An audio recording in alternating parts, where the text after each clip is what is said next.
ಜೀವಶಕ್ತಿ ಅಂತ ಏನು ಹೇಳ್ತೀವಿ, ಈ ಯೋಗದಲ್ಲಿ ಪ್ರಾಣ ಅಂತ ಹೇಳ್ತೀವಿ, ಎನರ್ಜಿ ಅಂತ ಹೇಳ್ತೀವಿ. ಸೊ ಈ ವೈಟಲ್ ಫೋರ್ಸಸ್ ಅಂತ ಏನಿದೆ ನಮ್ಮ ದೇಹದಲ್ಲಿ, ಸೊ ಇವೆಲ್ಲ ಕುಂದಿದಾಗ, ಸೊ ಕಮ್ಮಿ ಆದಾಗ, ನಾಲಿಗೆಗೆ ಸವಿರುಚಿ ನೀಡುವಂಥ ಆಹಾರನ ಜಾಸ್ತಿ ತಿಂದರೆ ಶೂಲೆಗಳು ಹಲವು ಅಂತ ಹೇಳ್ತಾರೆ.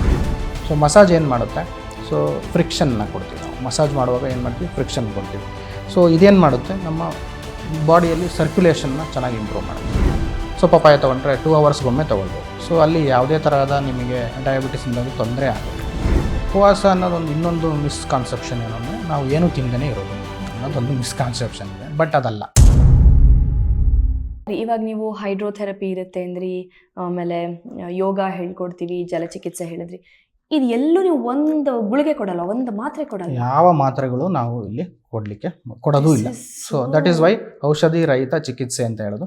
ಸೊ ಈ ಎಲ್ಲ ಥೆರಪೀಸ್ಗಳನ್ನು ಯೂಸ್ ಮಾಡಿಕೊಂಡು ನೀಡುವಂಥದ್ದೇ ಹೋಲಿಸ್ಟಿಕ್ ಅಪ್ರೋಚ್. ಸಮಗ್ರ ಆರೋಗ್ಯಕ್ಕಾಗಿ ಪ್ರಕೃತಿ ಚಿಕಿತ್ಸೆ ಅಂತಾನೆ ಹೇಳ್ತೀವಿ. ಬ್ಯೂಟಿಫುಲ್.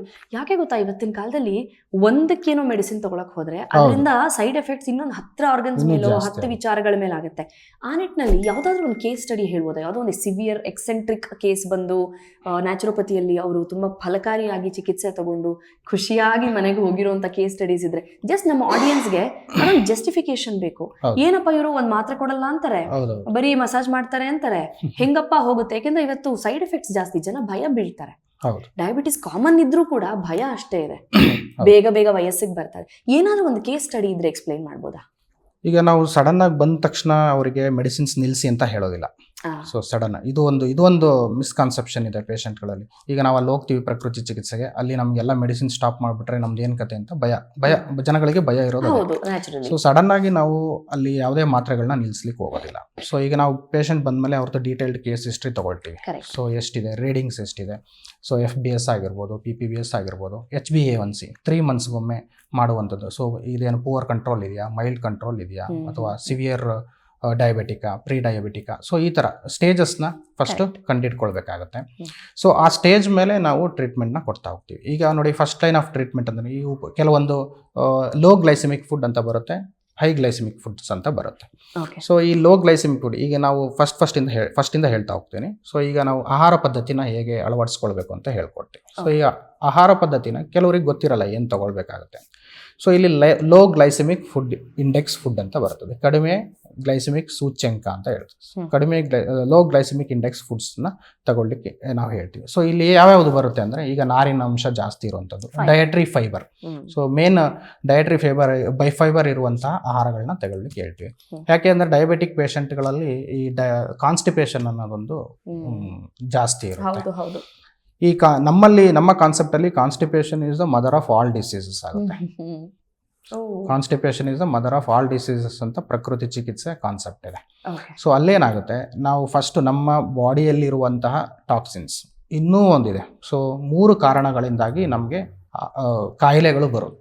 ಸೊ ಮೊದಲ ಕಾರಣ, ನಮ್ಮ ದೇಹದಲ್ಲಿ ಕಲ್ಮಶಗಳು ಶೇಖರಣೆಗೊಂಡಾಗ, ಕಲ್ಮಶಗಳು ಹೊರಗಡೆಯಿಂದ ಫಾರಿನ್ ಮ್ಯಾಟರ್ಸ್ ಅಂತ ಹೇಳ್ತೀವಿ, ಅವು ಸೇರ್ಕೊಂಡಾಗ. ಎರಡನೇದು ಲೋವರ್ಡ್ ವೈಟಾಲಿಟಿ ಅಂತ ಹೇಳ್ತೀವಿ, ಜೀವಶಕ್ತಿ ಅಂತ ಏನು ಹೇಳ್ತೀವಿ, ಈ ಯೋಗದಲ್ಲಿ ಪ್ರಾಣ ಅಂತ ಹೇಳ್ತೀವಿ, ಎನರ್ಜಿ ಅಂತ ಹೇಳ್ತೀವಿ. ಸೊ ಈ ವೈಟಲ್ ಫೋರ್ಸಸ್ ಅಂತ ಏನಿದೆ ನಮ್ಮ ದೇಹದಲ್ಲಿ, ಸೊ ಇವೆಲ್ಲ ಕುಂದಿದಾಗ, ಸೊ ಕಮ್ಮಿ ಆದಾಗ.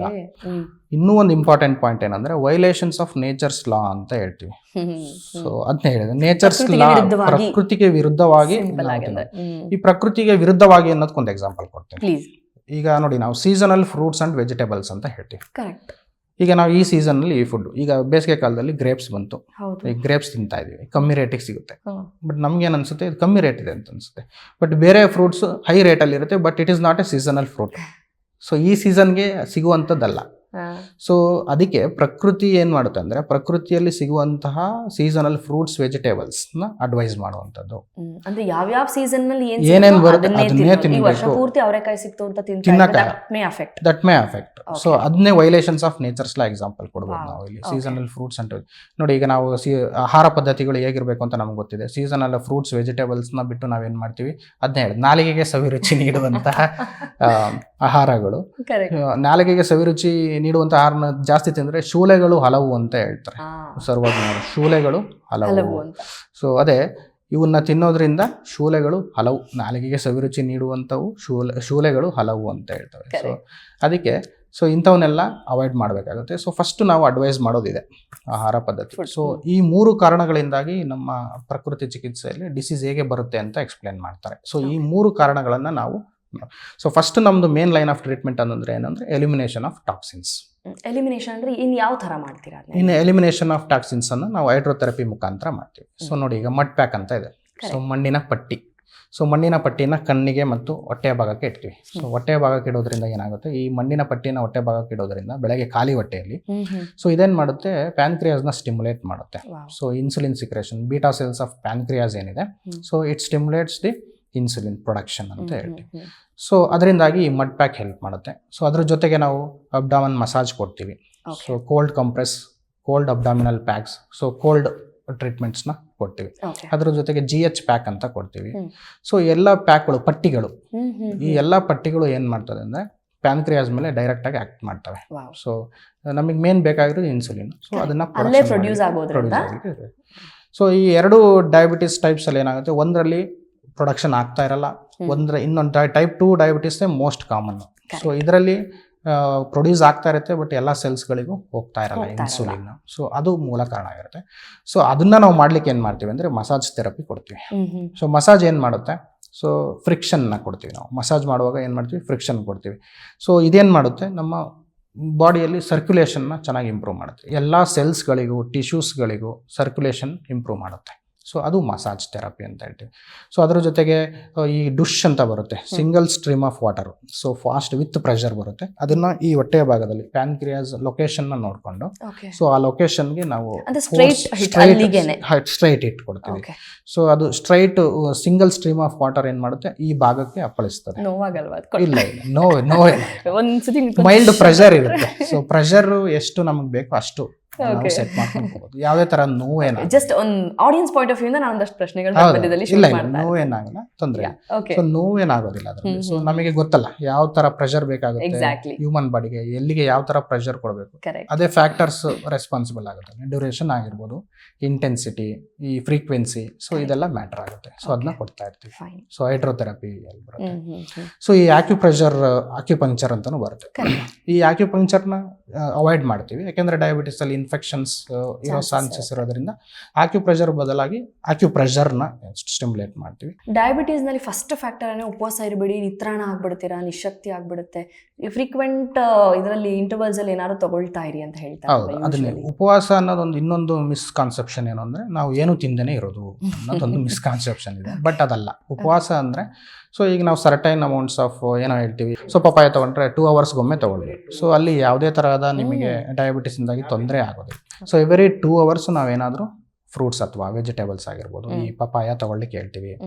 ಸೊ ವಾಟರ್ ಮಿಲನ್ ತಗೊಳ್ಳಕ್ಕೆ ಹೇಳ್ತೀವಿ. ಸೊ ಈ ತರ ಆಪಲ್ ತಗೊಳ್ಬಹುದು. One fruit at a time ಅಲ್ಲ, one fruit at a time. ಇನ್ನೊಂದು ನಿಮ್ಮ ಹತ್ರ ಕೇಳ್ತೀನಿ, ಫ್ರೂಟ್ ಸಲಾಡ್ ಅಂದ್ಬಿಟ್ಟು ಮಿಕ್ಸ್ಚರ್ ಆಫ್ ಫ್ರೂಟ್ಸ್ ನ ಒಟ್ಟಿಗೆ ಡಯಟ್ ಪಾರ್ಟ್ ಅಲ್ಲಿ ತಗೊಳ್ತಾರೆ. What is your take on single fruit ಒಂದ್ ತಗೊಳ್ಬೇಕಾ ಅಥವಾ ಮಿಕ್ಸ್ಡ್ ಫ್ರೂಟ್ ತಗೊಳ್ಬಹುದಾ?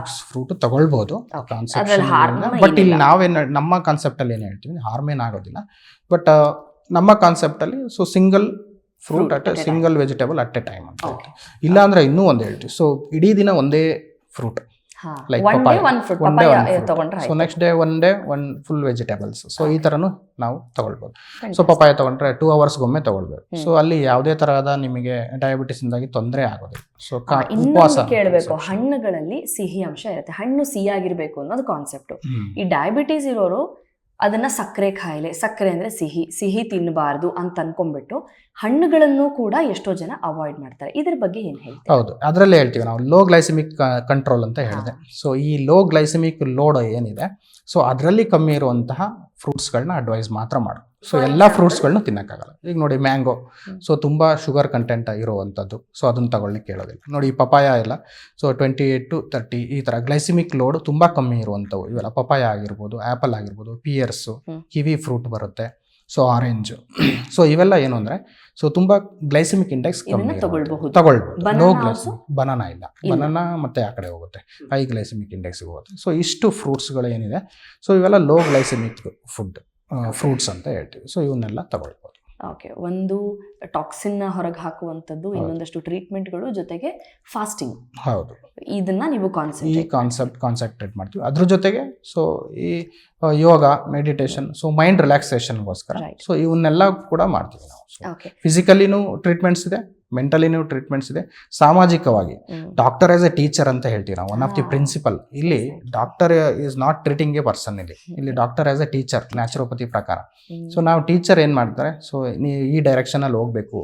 ಸೊ ನ್ಯಾಚುರೋಪತಿ ಅಂದ ತಕ್ಷಣ ಈ ಒಂದಿನಕ್ಕೆ ಟ್ರೀಟ್ಮೆಂಟ್ ಕೊಟ್ಟು ಕಳಿಸುವಂಥದ್ದಲ್ಲ, ತುಂಬಾ ಫಾಲೋ ಅಪ್ ಮಾಡುವಂಥದ್ದು. ಸೊ ನೋಡಿ, ಈಗ ಒಂದು ಪೇಷಂಟ್ ಅಡ್ಮಿಟ್ ಮಾಡಿದರೆ ಸೊ ಅವರ ಎಲ್ಲ ನಾವು ತಿಳ್ಕೊಬೇಕಾಗುತ್ತೆ, ಸಮಗ್ರವಾಗಿ ತಿಳ್ಕೊಬೇಕಾಗುತ್ತೆ. ಸೊ ಅವ್ರು ದೈಹಿಕವಾಗಿ ಹೇಗಿದ್ದಾರೆ, ಮಾನಸಿಕವಾಗಿ ಹೇಗಿದ್ದಾರೆ, ಸಾಮಾಜಿಕವಾಗಿ ಹೇಗಿದ್ದಾರೆ, ಸೊ ಇವೆಲ್ಲವೂ ಬೇಕು.